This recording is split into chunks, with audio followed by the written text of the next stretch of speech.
If you come to your center and you settle down and you can hear inside and you're still enough, you will know. And nobody can tell you that. Nobody can give you that advice.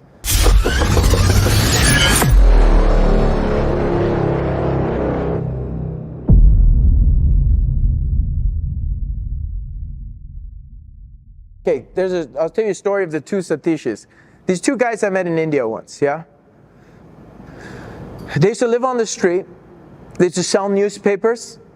You guys seen a Slumdog Millionaire? Anybody seen Slumdog Millionaire?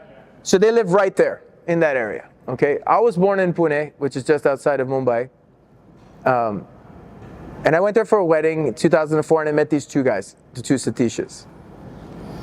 Their dad had left their mom, right? They didn't have it. They were on the street, but they wanted to get an education. And so what they started doing was they started selling newspapers. And then they would go and there's like these nuts and they would sell these nuts.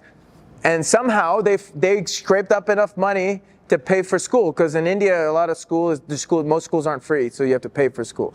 So they went through that whole process doing all this stuff to the point that they got their degrees. They did so well at it, but then they moved back into their community and created centers where they could teach other kids to come up. They were like teaching the people getting the MBAs and stuff like that, right? And these two guys, they had nothing. So they did all this, they're just giving away. They had absolutely nothing. They lived in a house like maybe the size of two of these circles. But they were the two happiest people I'd ever seen in my life. Because they said we're connected to something higher. We're alive. We don't need for anything more than that. We've seen stuff that's so bad that they were at peace with themselves.